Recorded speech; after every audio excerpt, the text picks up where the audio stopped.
shame on you and fire your marketing person. নিভিয়ার একটা advertisement দেখে মানুষ ঠিক এইভাবেই নিজেদের প্রতিক্রিয়া জানাইছিল।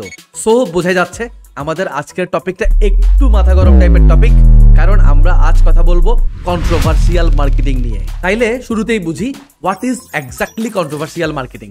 কন্ট্রোভার্সিয়াল মার্কেটিং মানে হলো যখন একটা ব্র্যান্ড ইন্টেনশনালি এমন একটা কন্টেন্ট ক্রিয়েট করে যেটা আসলে মার্কেটে ডিসএগ্রিমেন্ট ক্রিয়েট করতে পারে।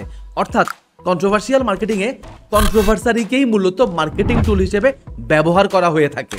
কন্ট্রোভার্সিয়াল মার্কেটিংকে শকিং মার্কেটিংও বলা হয়, আবার কখনো কখনো সারপ্রাইজ মার্কেটিংও বলা হয়। তাইলে আমরা কন্ট্রোভার্সিয়াল মার্কেটিংয়ের দুইটা এলিমেন্ট অলরেডি খুঁজে পাইছি, একটা হইল শক আর একটা হইল সারপ্রাইজ। সো কন্ট্রোভার্সিয়াল মার্কেটিং করতে গিয়ে যখন কন্টেন্ট বা অ্যাডভার্টাইজমেন্টে শকিং অ্যাপ্রোচ ব্যবহার করা হয় তখন সবসময়ই অডিয়েন্সের মনে একটা নেগেটিভ ইমোশন ক্রিয়েট হয়। আর যখন কন্টেন্ট বা অ্যাডভার্টাইজমেন্টে সারপ্রাইজ অ্যাপ্রোচ ব্যবহার করা হয় তখন সেটা অডিয়েন্সের মনে নেগেটিভ ইমোশনও ক্রিয়েট করতে পারে, আবার পজিটিভ ইমোশনও ক্রিয়েট করতে পারে। আসেন আর একটু ডিটেইলে বুঝি। শকিং অ্যাপ্রোচ মানে হইল আপনি ইচ্ছা করেই নেগেটিভ ইমোশনকে ট্রিগার করছেন, কারণ আপনার ইচ্ছাই হইল মার্কেটে ডিবেট ক্রিয়েট করা। আর আমরা ভালো করেই জানি ডিবেট থেকে ক্রিয়েট হয় অপিনিয়ন। কেউ আপনার পক্ষে অপিনিয়ন দিবে, আবার কেউ আপনার বিপক্ষে। অপিনিয়ন যেটাই হোক না কেন, মার্কেটে অনেকদিন আপনাকে নিয়ে খোশগল্প চলতেই থাকবে, অ্যান্ড এটাই আপনি চাচ্ছিলেন। আবার অ্যাপ্রোচ যদি হয় সারপ্রাইজিং, এর মানে হইল আপনি হয় শুরুতে নেগেটিভ বা কন্ট্রোভার্সিয়াল কিছু বলছেন এবং পরে পজিটিভ কিছু বলে, মানে ঠিক মানুষ যা কল্পনাও করে নাই তাই বলে মানুষকে সারপ্রাইজ দিয়ে দিলেন। অথবা মার্কেটের নেগেটিভ বা কন্ট্রোভার্সিয়াল কোনো ট্রেন্ডকে পজিটিভলি তুলে ধরে মানুষকে আবারও সারপ্রাইজ দিয়ে দিলেন। আসেন বার্গার কিং এর একটা সারপ্রাইজিং অ্যাপ্রোচ দেখি। 21 সালে বার্গার কিং এর করা একটা কন্ট্রোভার্সিয়াল মার্কেটিং দেখেন। ছবিটা লক্ষ্য করেন, এটা বার্গার কিং এর করা একটা টুইট। এখানে বার্গার কিং লিখছে women belong in the kitchen. এইবার আসল গল্পে আসি। মূলত বার্গার কিং মেয়েদের শেফ পেশায় আগ্রহী করে তোলার জন্য একটা স্কলারশিপ আয়োজন করার প্ল্যান করে, আর রাতারাতি সেইটার কন্ট্রোভার্সারি তৈরি করে ভাইরাল টপিকে পরিণত করতে পেছনের এই টুইটটা তারা করে। এবং নিজেদের টুইটের রিপ্লাইতে তারা বলে রেস্টুরেন্ট ইন্ডাস্ট্রিতে মাত্র 20% ফিমেল শেফ রয়েছে এবং বার্গার কিং এই রেশিওকে সমান করার একটা মিশনে নেমেছে। আর তাই উইমেনদেরকে এম্পাওয়ার করতে তারা একটা স্কলারশিপ প্রোগ্রামের আয়োজন করছে। আর তাদের করা প্রথম স্টেটমেন্টটা দিয়ে তারা এটাই মিন করতে চাইছে। কিন্তু আসল ঘটনা হলো বার্গার কিং এর এই রিপ্লাইটা কেউ আর বিশ্বাসই করে নাই।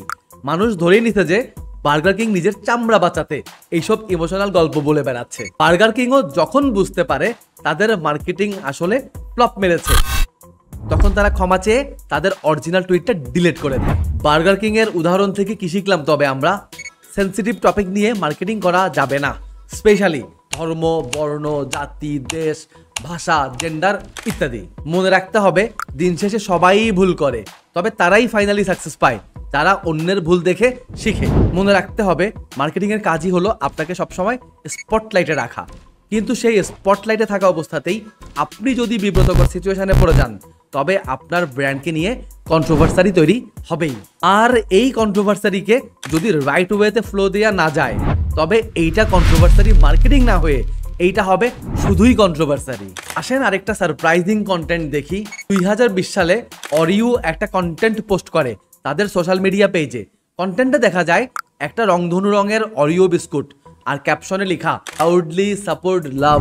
অনেকেই হয়তো রংধনু আর লাভ দুইটা শব্দ শুনে বুঝেই গেছেন এখানে কিসের কথা মিন করছে অরিও। ইয়েস, এখানে গে কমিউনিটিকে অ্যাপ্রিসিয়েশন জানানো হয়েছে।